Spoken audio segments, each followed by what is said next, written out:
Hello, everyone. Welcome back to the Military Money Manual podcast. Spencer Reese here from militarymoneymanual.com. Today is a bit of an interesting episode. It's an interview between me and Joe Mugnai, and his story I thought was an interesting one. He reached out to me via email, and we've collaborated on a few projects over the last couple months. And his grandfather, Joseph Mugnai Sr., started Family Magazine in 1958, and you might recognize that name because it's distributed. Over 400,000 copies are distributed every month at commissaries all over the world, U.S. military commissaries.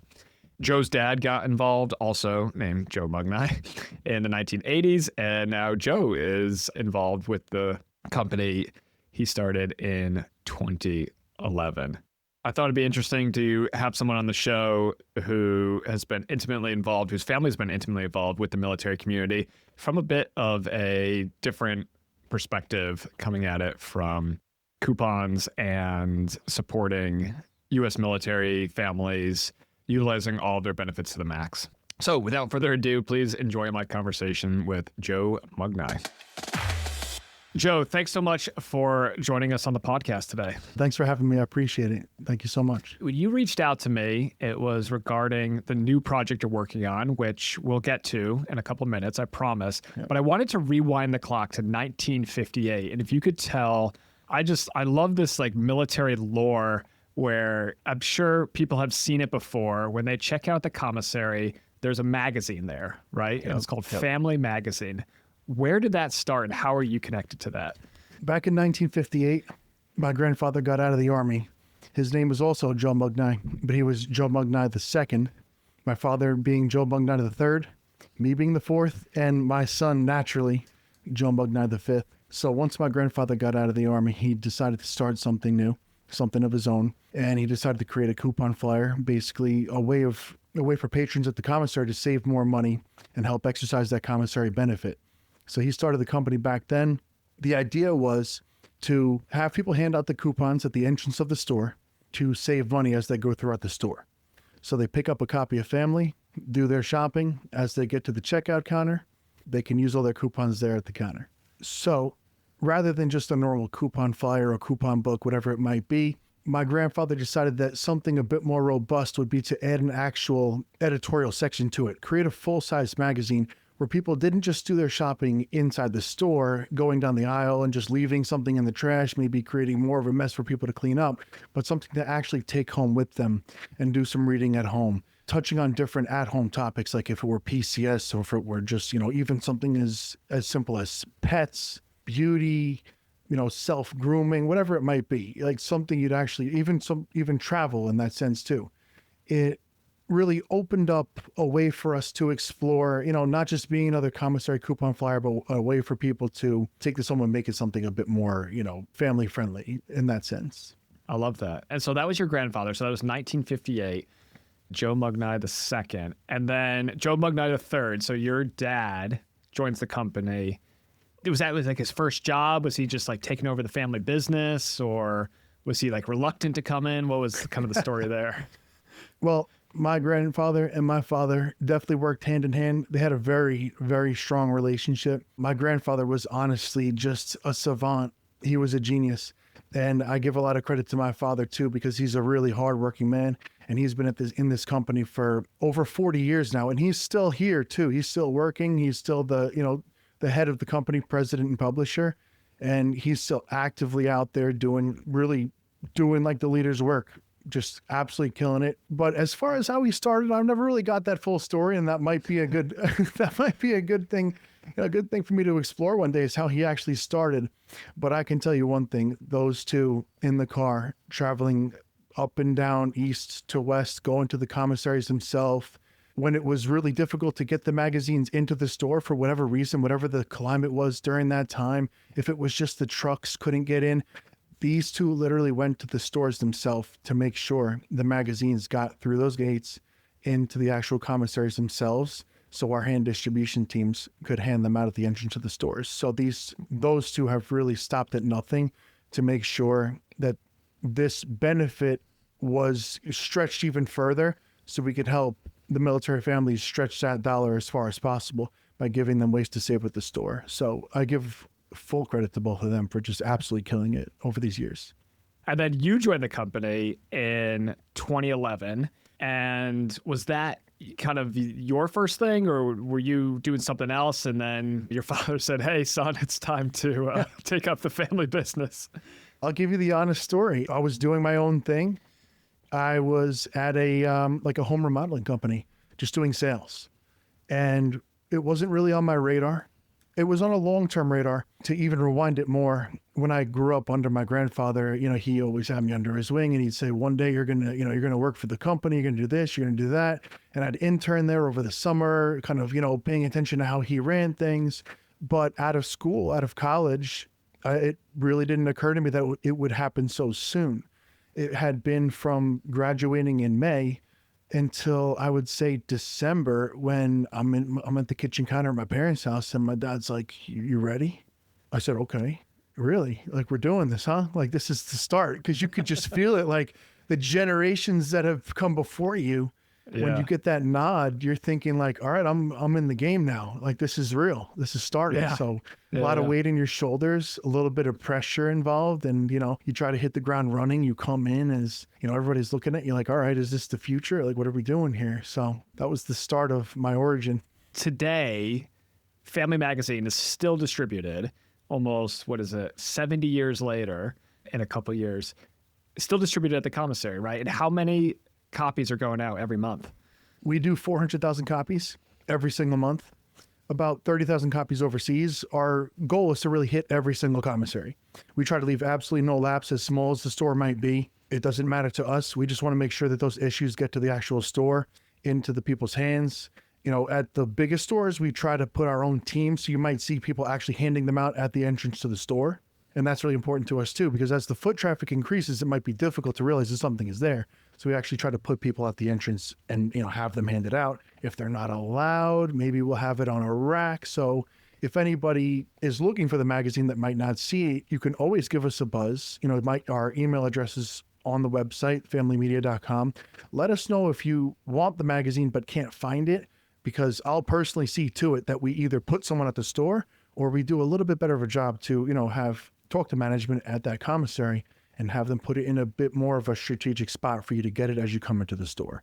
So one of the things that the magazine does is ensures that military service members and their families are utilizing their benefits, right, to the maximum ability. It started with the commissary, right? And that is still a tremendous benefit of military service, that you do have access to a low cost grocery supermarket, usually convenient to your work, right? Because usually military service members are working on the base, and so they can stop there. Even if they don't live on base, they stop there and before they head home. In some places, it's not as much of a benefit, right? Because Walmart, or Costco might be a little bit cheaper outside the gate. But like overseas, for example, if you're in Japan, if you're in Germany, and you want access to low-cost American goods, you've got probably one option. And so I think that's a tremendous gift that you're offering to the military community by not just, showing them how to use the benefits at the commissary, but, also providing editorial content in the magazine as well. Yeah, absolutely. So we have a full-size magazine on the inside, and terrible off of the outside of that is an actual coupon section where we have various ways to save. It might be a BOGO, like a buy one, get one. It might be a flat out Eggland's coupon with like $1 off an entire carton of eggs. It could be the Unilever coupons we have in there for Dove soap. We just have a ton of different ways to save as much money as possible with the best coupons we could possibly get from these manufacturers, who really work hard to get as good of a savings in that coupon as possible, just to add on to that commissary benefit. So the commissary is one thing that hasn't changed in the last 70 or so years since Family Magazine launched. But there have been a lot of other changes, both to military service, right? Like we got rid of the draft. We've gone through many iterations of different service structures and base closings, base realigning, moving to like a joint base structure. And, technology has changed a lot too, right? There might be people listening to this podcast young airmen, young soldiers who actually have never been inside a commissary, which is kind of crazy to think about, but it's possible the way that we live today that they just order everything online. So what is Family Media doing, kind of the parent company of the Family Magazine? What are you doing there to kind of pivot towards the digital age and to meeting the military community, the new places where they can be found? As I'm looking for ways to, grow essentially as a company, I'm thinking about the gaps in, I guess, the military industry as a whole, and what struggles military families or service members or anybody involved could potentially be going through. And I actually stumbled upon this by accident and answered my own question by accident, because I won't name exactly where I went to, but they're a large entity that controls everything. And I just searched for simple information to answer a normal question that I had, and I could not find the answer. It was buried within archives and links that I just started searching around, thinking like, I'm leaving here more confused than I started. And it kind of got me thinking, like, it might sound cliche, but there's got to be a better way. And if it takes a private company to do that, that can kind of play parallel to the government to solve this issue, then why not let it be us? We have the distribution, we can get the word out to people, we can build this, certainly. We have the team behind us to do so. So that was, I'd say, over a year ago that this happened. I started brainstorming, and I came up with the Garrison Ledger. It's thegarrisonledger.com. It's free military tools for families, service members, anybody in the military that does anything, has any type of benefit, any type of question, or anything at all that they need answered or taken care of. It should be found on thegarrisonledger.com. And if it's not, I'm probably building it, and I'm probably trying to make it exist right away. So what's an example of like a question or a query that someone might bring to the site, and how does it work behind the scenes? One of the things that we can do, let's say like you wanted to take advantage of your TSP. You wanted to know how to allocate certain things. We have a calculator on the site that can help you balance this. We have all of the backgrounds tied to information, like informational sources from the government, to keep everything accurate, to make sure it is correct, but in a less convoluted way. If you were to search up, how do I take advantage of my TSP on like a Military One source, you might leave a little bit more confused, and it might be difficult to find this. So we took all the information, all the little like nuances too, and keep it updated as they change. And we tried to bundle it up as tightly as possible into something understandable on the site. So one of the top tools is definitely the TSP modeler. And the way we do it is, again, through different APIs that are available, or just honestly aggregating information that they put out. We're constantly on top of the updates. We're constantly on top of new information as it's released. And we're constantly updating the site as that happens, just to make sure nothing's incorrect, and constantly updated, because what benefit would it really be if it wasn't right? Yeah, I mean, that's one of the greatest struggles that, I encountered when I started my website, is things are changing constantly. The IRS puts out new numbers for your TSP contribution limits every year, and just keeping track of that, keeping track of the Roth IRA limit. And then you compound it by, when you're in the military, you have BAH, you have to keep, or you don't have to keep track of, but it's going to change every year. Your pay is going to change every year. Yep. And so all these numbers are just kind of constantly kind of churning in the background. I've run into people who, were receiving the incorrect pay for years because of, an error about, when they entered the service, and they never noticed it. I don't blame them, right? Like, we have so many other things going on in our life. It's hard to keep track of all this stuff. So we're kind of entering this era where we have access to so much information, right? And like, you would try to Google something, maybe you could find the PDF buried on the DoD website that, that covers that topic, but then you'd have to search that PDF. Like, I remember the JTR, right? The Joint Travel Regulation. That thing was like 700 pages long. Yeah, good.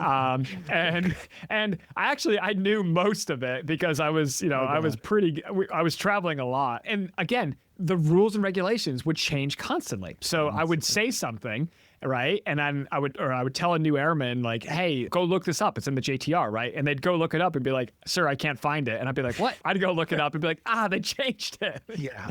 And so keeping track of all those things is extremely difficult. And if you use a tool like ChatGPT or Gemini, it's just going based off of whatever the data set was, right, when it was created. Maybe sometimes Gemini, Google, right, will pull in current information, but if it thinks that its old data set is more relevant, then it'll override it and give you a bad answer, right? Exactly. And so this is the problem with using the AI chatbots. And I think this is one of the things, right, that Garrison Ledger tries to do is you're trying to use the actual source documents and train the bots. So they're not using a public model, they're using the actual source documents. Is that right? Exactly correct. We are pulling information directly from the sources. Like if those sources were easy to read, we wouldn't be necessary. But because they're so complicated, we are essentially doing the legwork, pulling all the information from these sources, completely avoiding, and I hate to say it because the ChatGPT has its uses, Gemini has its uses. They're such strong tools when used correctly, but a real flaw is, like you said, the data it gets old. And like when you're telling someone the JTR regulations, it could be correct a week ago.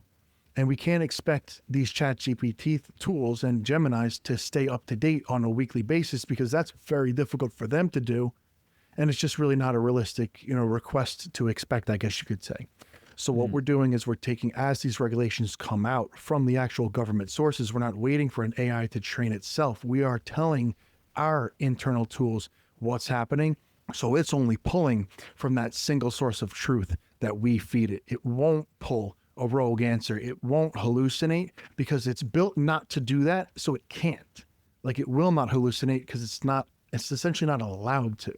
It's only going to pull from the correct source that we give to it. And if it doesn't have an answer, it will say it doesn't have an answer. Because the way I see it is giving the wrong answer confidently can be dangerous. And that's just not okay by my standards. So that's not the standards that we play by at all. And like you said, the base pay constantly changes. And there might be something like in Albertine, Texas, BAH, by the way, there's a tiny little regulation over there where they have a different BAH for about 6 months. And we're hitting that. So we'll hit that. We'll get that Albertine, Texas BAH correct for the next 6 months. And then when it changes back, I think on December 1st, it'll change back on the site too.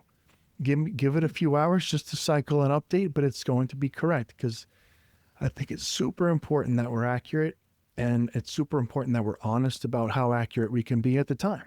So that's really what we're built on. Yeah, that's super interesting how, you wouldn't even think, right? Like you'd have a random BAH increase or decrease only for a certain, couple months of the year. But I mean, this happens all the time in the military, right? Like there was a PCS thing where they basically did an override where they said, okay, originally we were paying you this much to ship things, but now we're doing 130% override, right? And that is and like keeping track of all of those things. So on the website, Joe, familymedia.com, you've got a $500 Family Media quarterly giveaway. How can someone get involved in that? What we've been doing now is, just like you said, every single quarter, $500. I'm not limiting it to, and I haven't been limiting it to gift cards or like a hoop to jump through. We've already given away $5,500 to this point. We cut a check. We send the check to 5 different winners. They each get $100 each, and they can do what they want with it. I would suggest go to the commissary with it. Of course, I'm biased. Clip some coupons, maximize your savings. Save as much of that $100 that you get as you can. But again, it's your check, your money. You get it. It's your prize. You won. So to actually sign up for this, you're going to need our monthly newsletter.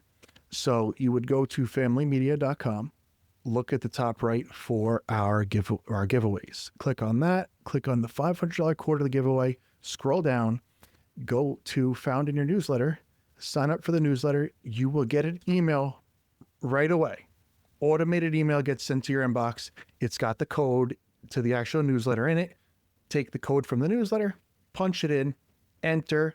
Tell us what commissary you're from, because we do want to verify that you are actually a commissary shop or a military member, because we don't want people coming in that don't deserve this prize that aren't military themselves to win. So we do verify that. Select your commissary, submit your entry, submit it as many times as you want. I'm not limiting you. You can come back every day and do it as many times as you want.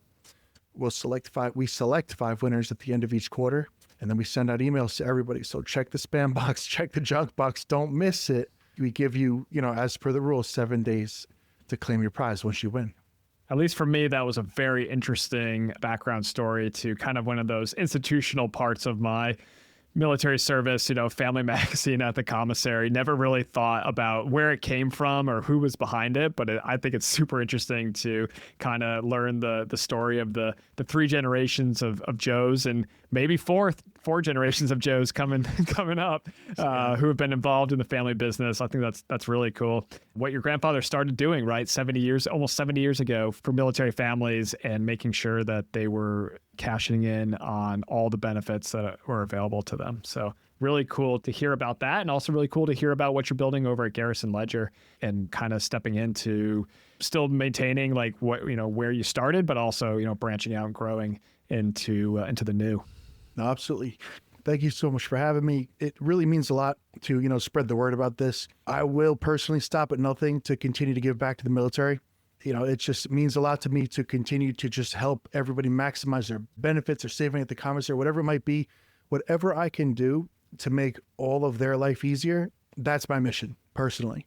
So I appreciate you helping me spread the word. I appreciate you having me on here to talk about this. I'm just super thankful for the opportunity. No worries. Joe, thanks so much for joining us on the podcast, and good luck with all your future ventures. Thank you. Thanks so much for tuning in to this episode of the Military Money Manual podcast. If you're enjoying the show, please feel free to rate, subscribe, and leave a review wherever you listen to your podcasts. This helps others find the show, and we really appreciate it. Thanks again for tuning in, and we'll catch you in the next episode.